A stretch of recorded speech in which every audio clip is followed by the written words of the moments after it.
ونستعينه ونستغفره ونتوب إليه ونعوذ بالله من شرور أنفسنا ومن سيئات أعمالنا. من يهد الله فلا مضل له ومن يضلل فلا هادي له. وأشهد أن لا إله إلا الله وحده لا شريك له وأشهد أن محمدا عبده ورسوله. يا أيها الذين آمنوا اتقوا الله حق تقاته ولا تموتن إلا وأنتم مسلمون. يا أيها الناس اتقوا ربكم الذي خلقكم من نفس واحدة وخلق منها زوجها وبث منهما رجالا كثيرا ونساء واتقوا الله الذي تساءلون به والأرحام إن الله كان عليكم رقيبا. يا أيها الذين آمنوا اتقوا الله وقولوا قولا سديدا يصلح لكم أعمالكم ويغفر لكم ذنوبكم ومن يطع الله ورسوله فقد فاز فوزا عظيما. أما بعد فإن أصدق الحديث كتاب الله وخير الهدي هدي محمد صلى الله عليه وسلم وشر الأمور محدثاتها فكل محدثة بدعة وكل بدعة ضلالة وكل ضلالة في النار.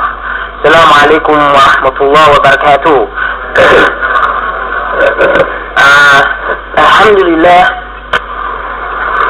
when I was informed of the title of this talk, I thought that it would be easy because I had given it before. There's a book by a popular writer in the Islamic movement, Fatih Yakan, and in this book is entitled ماذا يعني انتمائي إلى الإسلام? What does my belonging to Islam mean?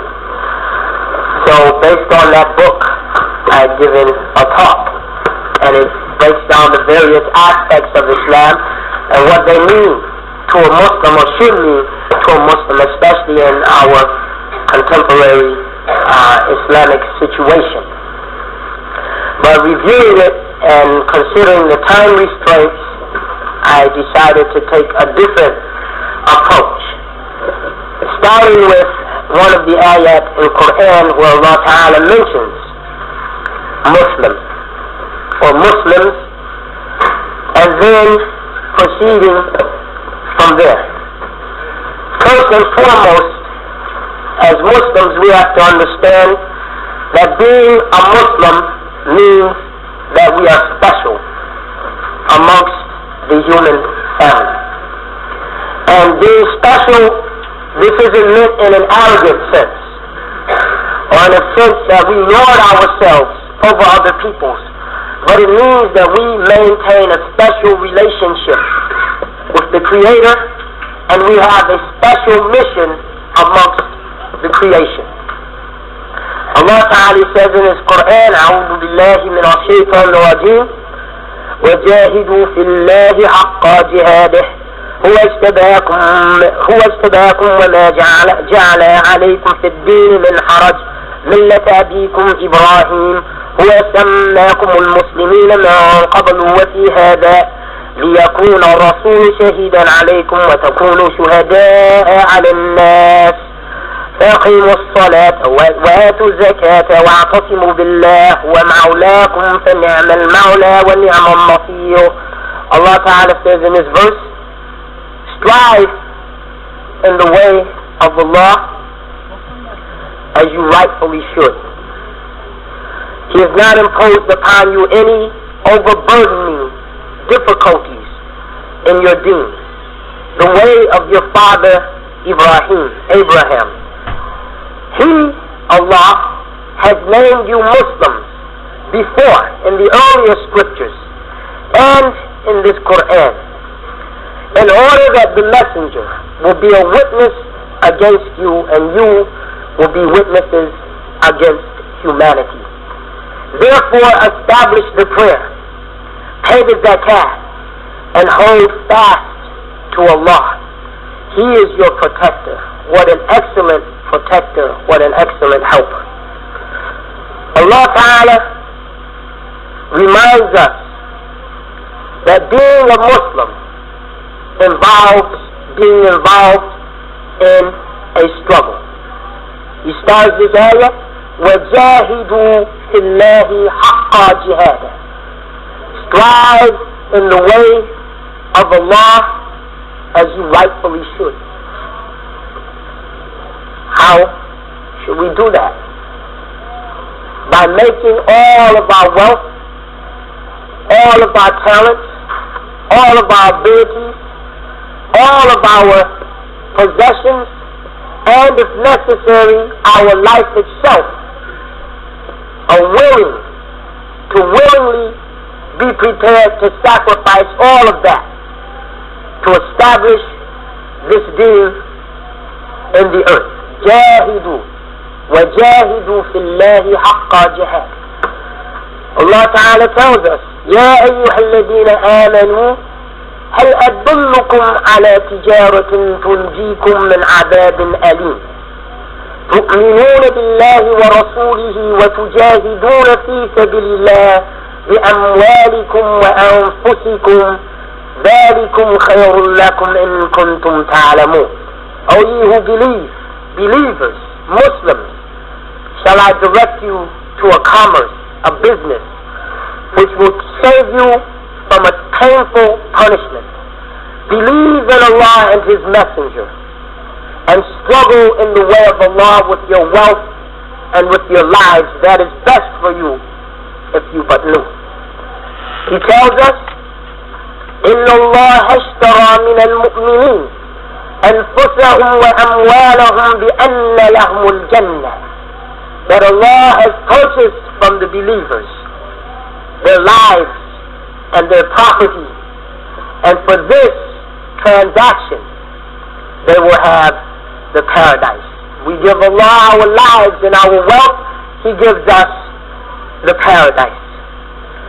We as Muslims, especially today, when Islam is under attack on every front, as we all know, physically, as we see in Kashmir and Bosnia, Somalia, Egypt, Algeria, Tunisia, Palestine, and every other place where Muslims are physically being assaulted, but also intellectually, culturally, psychologically, at every level, Islam is under attack. So every Muslim has to ask himself or herself, what does it mean for me to be a Muslim today?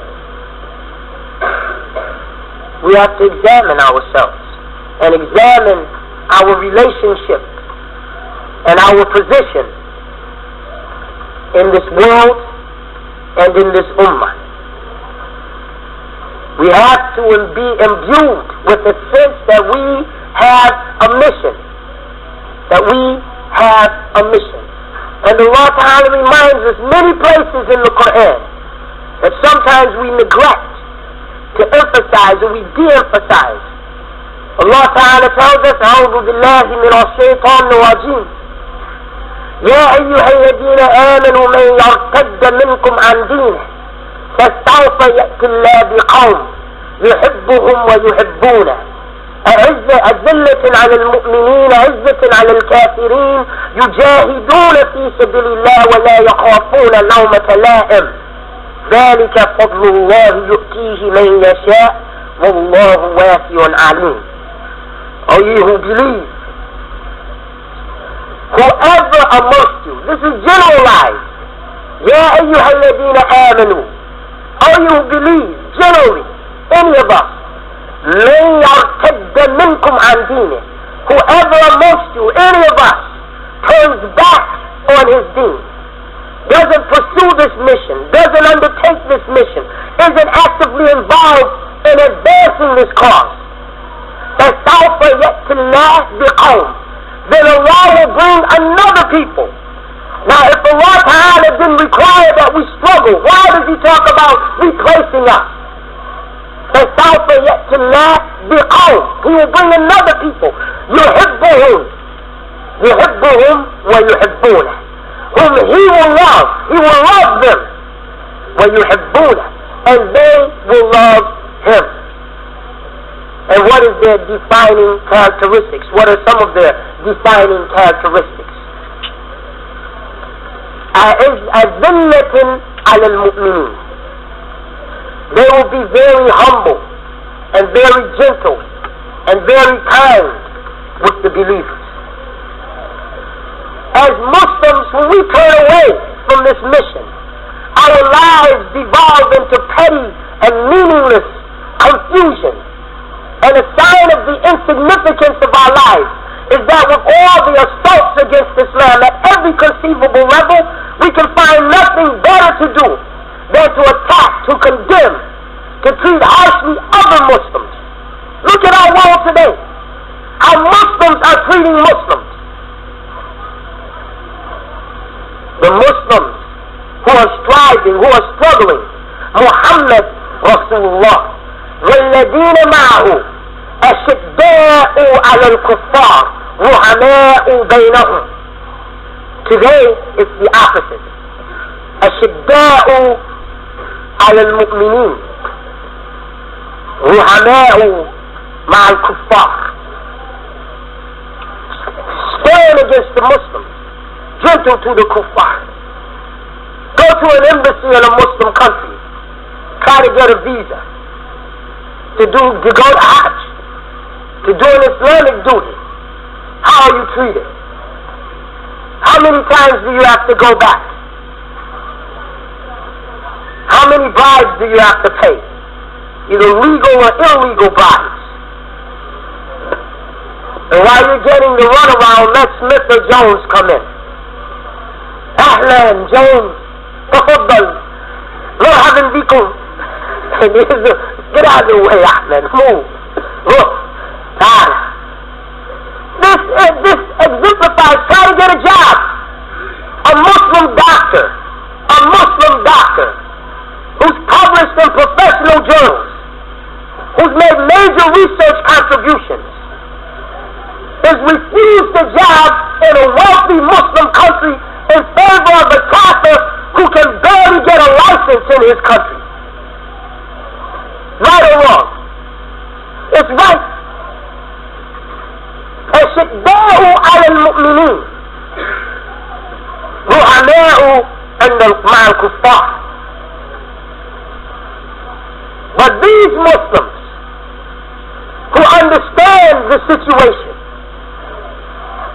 who feel that their lives are part of this struggle to establish this deen, they will be gentle and kind and merciful with each other.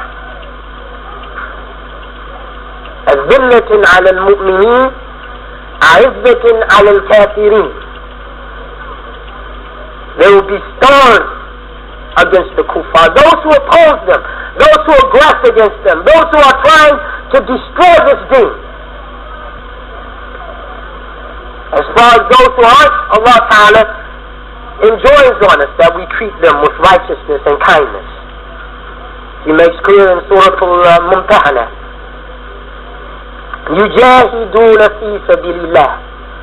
They will struggle in the way of Allah. They will struggle in the way of Allah. Generally, at every level, يُجَاهِدُونَ فِي سَبِيلِ اللَّهِ وَلَا يَخَافُونَ لَوْمَةَ لَائِمٍ. And these Muslims will not fear the criticism of the criticizer. This is a huge point. Being Muslim means we don't fear the criticism of the criticizer. They can call us whatever they want. They can say about us whatever they want. It doesn't change our position. It doesn't change our attitude. It doesn't change our effort, our struggle, our mission. Many Muslims are backing down because they don't want to be labeled fundamentalists. They don't want to be labeled fanatics. They don't want to be labeled backwards and reactionary, old-fashioned, medieval, or whatever. But Allah Ta'ala says, لَا يَخَافُونَ لَوْمَةَ لَائِمٍ. They will fear the criticism of the criticizer. They don't care what they say, because they are going to say these things anyway. They said it about Rasulullah sallallahu alayhi wa sallam. Sahir, he's a magician.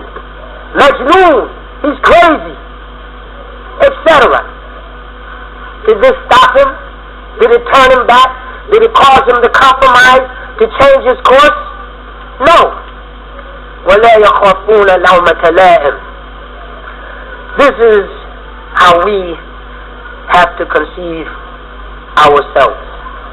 This is how we have to shape our efforts. These features have to define our consciousness. Otherwise, we'll be absorbed into this materialistic steamroller and we'll be like everyone else on the inside, a little different on the outside. We'll dress a little differently, maybe. But our efforts to establish this deen will be subverted by our efforts to fit in and belong. Being Muslim means that we are sincere to Allah Ta'ala, to His Messenger, to the other believers. We submit. Muslim literally means one who submits. Islam means submission. Some people, they say Islam means peace. Salam means peace. Islam means to submit. Istislam means to surrender. So we're not surrenderers. Mustaslimin. We are Muslimin. We're those who submit. And submission is all or nothing. Can you half submit? If you can half submit, you can half jump off a cliff. We either jump or we stay. If we're on the cliff, we can't half jump. We stay or we jump. We submit or we don't submit. And Allah Ta'ala enjoins on us, يَا أَيُّهَا الَّذِينَ آمَنُوا ادْخُلُوا فِي السِّلْمِ كَافَّةً. Oh, you believe, enter into the deen totally, wholeheartedly. كَافَّةً. وَلَا تَتَّبِعُوا خُطُوَاتِ الشَّيْطَانِ. And don't follow the footsteps of Shaitan. This is Islam. And being a Muslim means one who totally submits his will or her will to the will of Allah Ta'ala. This is the exact opposite of the ethos of Western civilization. They're saying the individual is everything. Do your own thing. Be yourself. Let it all hang out. Question authority. Be a personal anarchist. And this ethos has been taken to its logical extreme today. Be yourself no matter how harmful it is to you. If you're a man and you want to be a woman, then be yourself. Do what you feel like doing. Go to the doctor and get a sex change operation. If you're a woman and you want to be a man, go to Gold Gym and start pumping iron. Then you have muscles like Arnold Schwarzenegger. That's okay. Do your own thing. Rasulullah sallallahu alayhi wa sallam, he told us, لا يؤمن أحدكم حتى يكون هواه تبعا لما جئت به. That no one of you truly believes until his very inclination حتى يكون هواه تبعا لما جئت به is following, is in accordance with that which I have brought, the Sharia. You don't truly believe, because this is liberating. This is what it means to be a Muslim. لا يؤمن أحدكم حتى يكون هواه تبعا لما جئت به. It means to be sincere. الدين قال صلى الله عليه وسلم الدين النصيحة. قلنا يعني الصحابة لمن؟ قال لله ولكتابه ولرسوله ولأئمة المسلمين وعامتهم.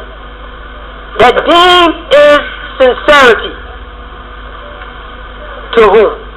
To Allah, His book and His messenger. By following them to the extent of our ability. By following them to the extent of our ability.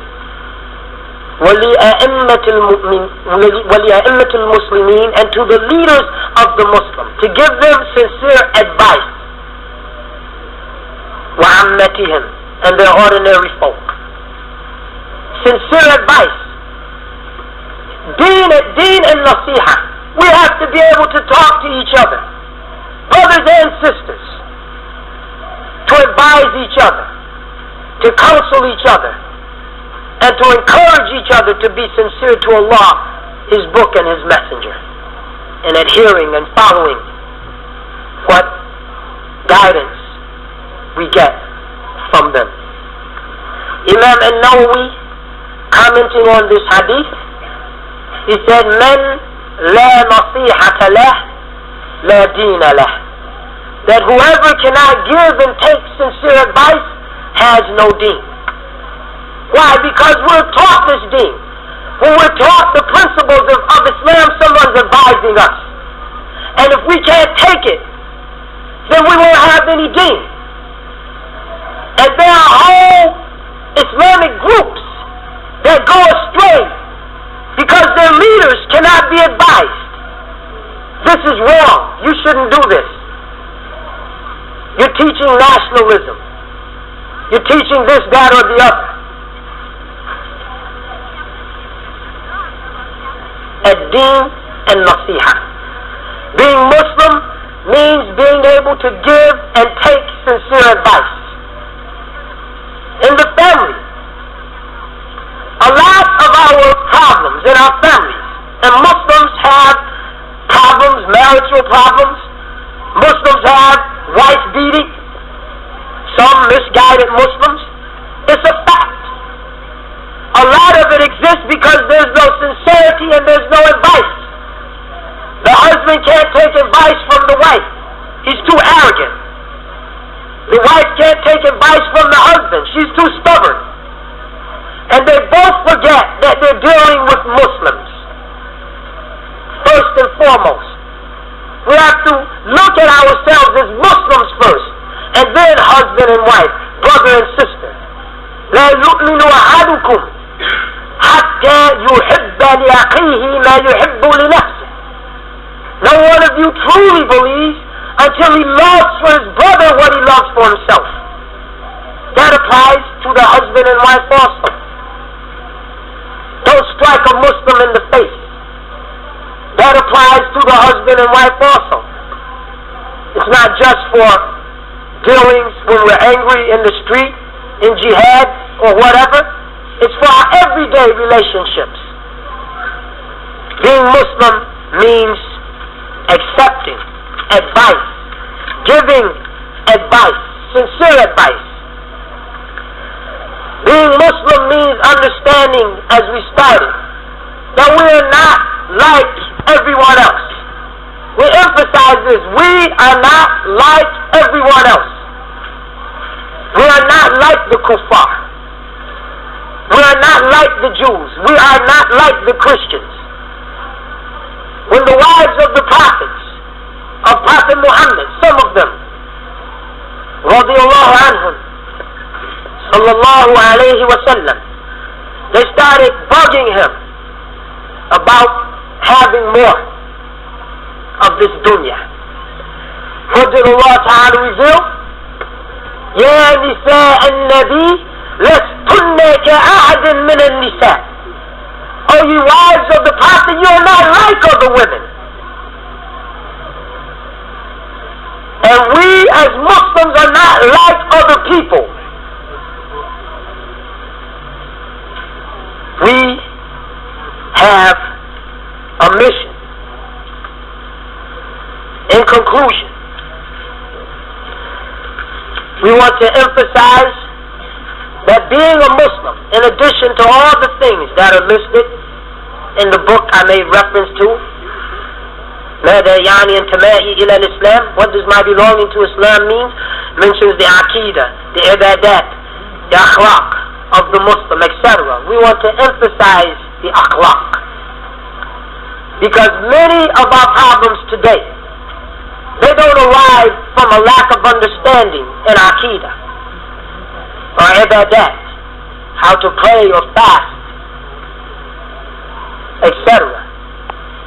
They lie in our shortcomings from the moral and ethical standpoint, our dealings with each other and our dealings with our fellow human beings. So much of what it means to be a Muslim from this point of view has been summarized by Rasulullah sallallahu alayhi wa sallam in this hadith. عن أبي هريرة رضي الله عنه قال قال رسول الله صلى الله عليه وسلم لا تحاسدوا ولا تناجشوا ولا تباغضوا ولا تدابروا ولا يبع بعضكم على بيع بعض وكونوا عباد الله إخوانا.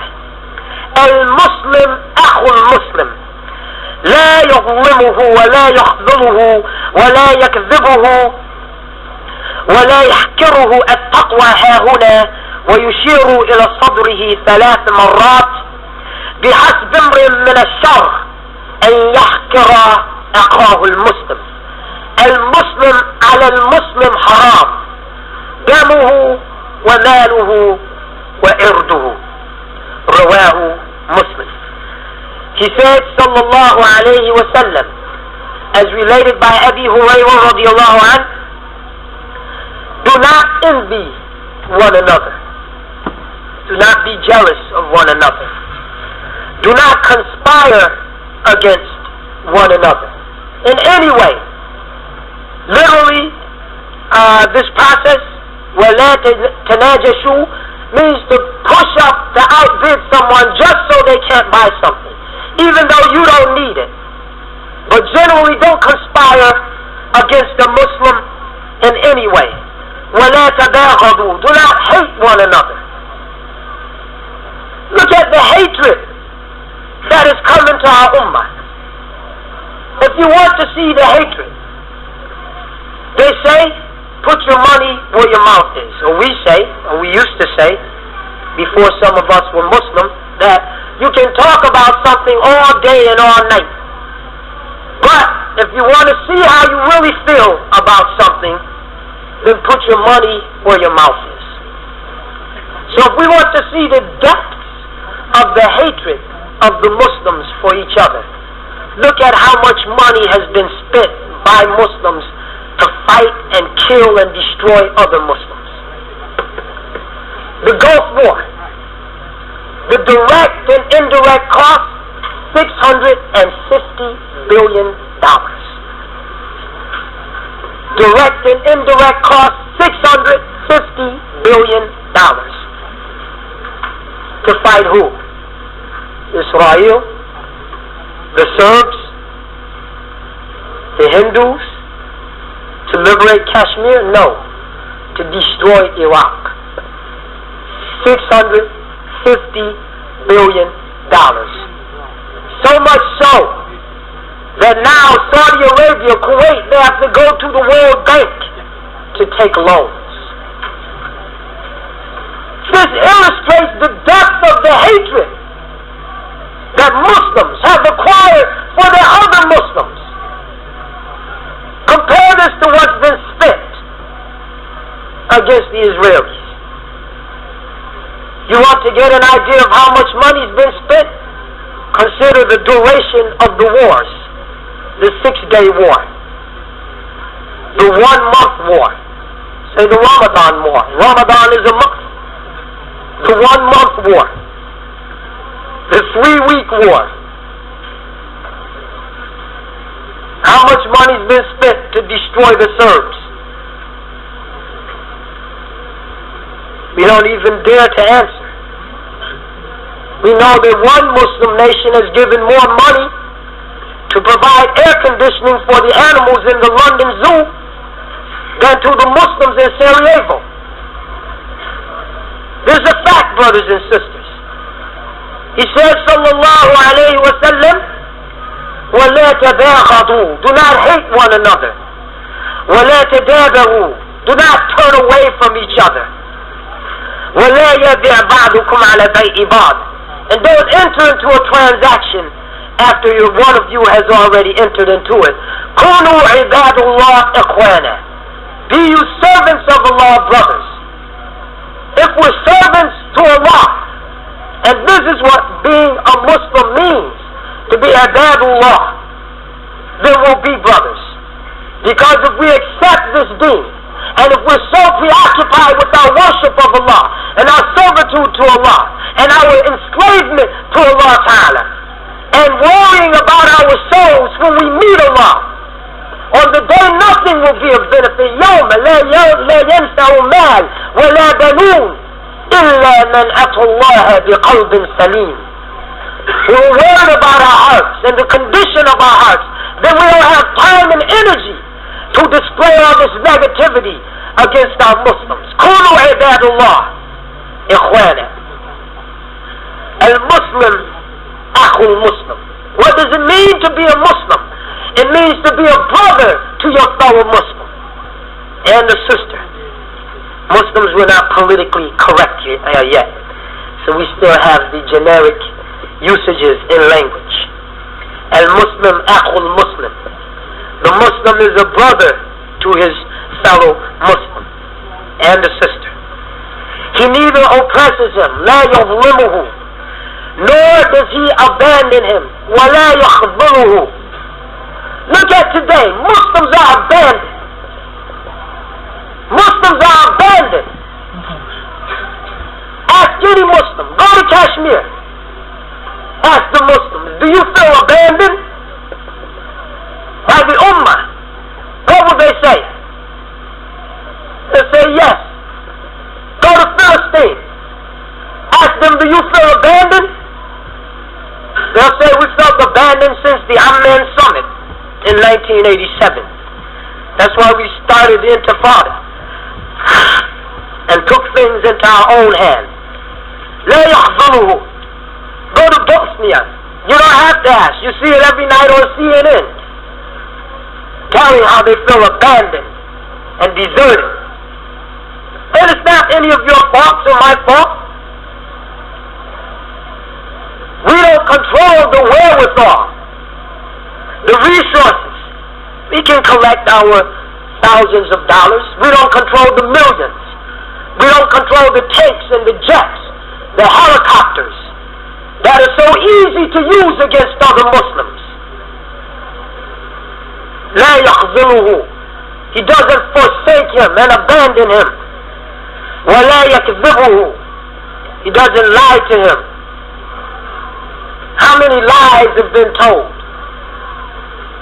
to our embattled Muslims? Bosnia is a prime example. Was the nations of the OIC, the Islamic Conference, Organization of Islamic Conference, or 40 some odd or 50 or how many of them, they promised last year, right? January 15th deadline. After that time, we're going to do something. We're going to take action.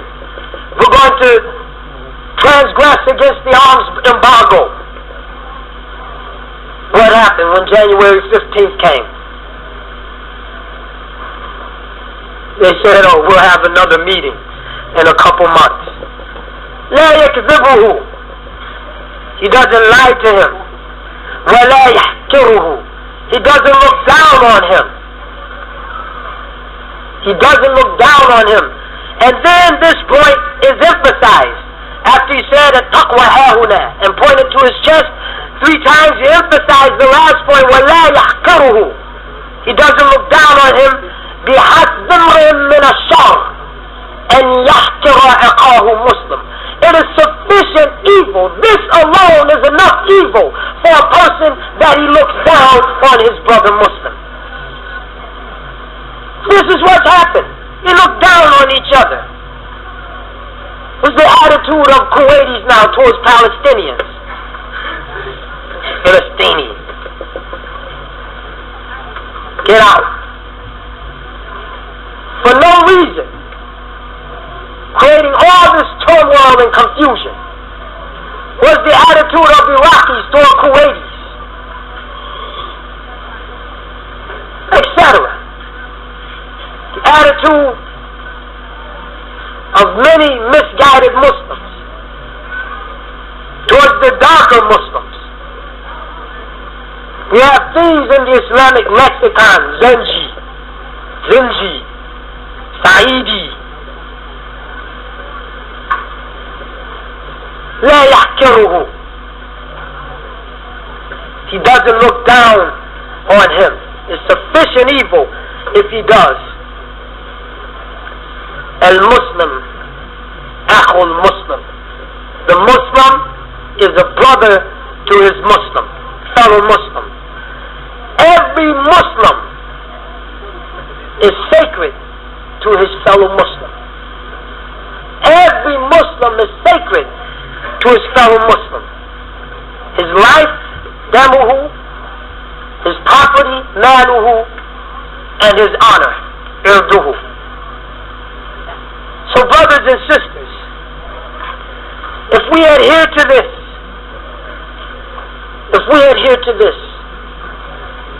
we'll see dramatic changes in our condition. The change won't come based on our ability to successfully interact with our non-Muslim, with the non-Muslims. The change won't come based on our ability to form a coalition with the Democratic or Republican Party. The change won't come based on our ability to successfully integrate into the fabric of American society. The change will come based on the sincerity that we display to Allah, His book, His messenger, and the brotherhood that we display to our fellow Muslims. This is what the essence of being a Muslim is all about. And when we assimilate these characteristics and the many others that are mentioned in the book of Allah and the Sunnah of His messenger, we'll see a new day for this ummah and for Muslims everywhere. Alhamdulillah, in this country and elsewhere. Jazakumullah khairan. Assalamu alaikum wa rahmatullahi wa barakatuh. Before you do that, there was a question from last night. Okay, I read the question from last night. Right, there were two actually, but I only have one. Okay. So the second questioner is here. He or she can ask that question. This one, it says that, I know that there are cultural boundaries amongst Muslims, but I also know that with our generation and those to come, we can get rid of those boundaries, because Allah is showing us through the struggles in Kashmir, Palestine, Bosnia, etc., that we are only struggling that we are all struggling for the same cause. The problem I see is that we cannot seem to destroy barriers which pertain to belief, such as those aspects which may cause a gap between believers, such as Jamaat al-Tabligh, al-Ikhwan, etc. But please understand, I am not speaking in terms of political ideology, but Islamic ideology, pure belief. And how can we bring back the Muslims to the idea of La ilaha illallah alone, and make them see that we are all one brotherhood, the Ummah of Muhammad? This is, I hope what we mentioned in the talk this morning went a long way towards answering this question. But dealing with the specific issue of the gaps between Islamic groups, the greatest thing that we can do is to adhere to Islamic ethical concepts. And one of these, or ethics meaning, we have morals and ethics. Morals are principles that define what is right and wrong. So morality might not necessarily be good. We can have the morality of the street gang. Morality translated into action to govern our relationship with each other. And there are Islamic ethical principles that to a large part we have abandoned. And one of these which go a long ways towards breaking down these gaps and barriers between Islamic groups, because it's not based generally on Aqidah, it's based on methodology. So if you talk to Muslims in all groups, they all believe in Allah. They have generally the same Aqidah. There might be some minor differences. They all pray, they all give zakat, they all fast Ramadan, etc. But because of the differences in methodology, we should use armed struggle, we should use social action, we should use education, etc. Then gaps develop, and our hearts are torn apart. So one principle is tawaduh. To humble oneself before one's fellow Muslim. Rasulullah sallallahu alayhi wa sallam, he said, لا توادع عبد لله إلا رفعه الله. That no one humbles himself for the sake of Allah except that Allah elevates him. So humbling ourselves also involves submitting and backing down and humbling our opinions, even if we feel we're right, for the sake of Allah. We push, this way is the right way.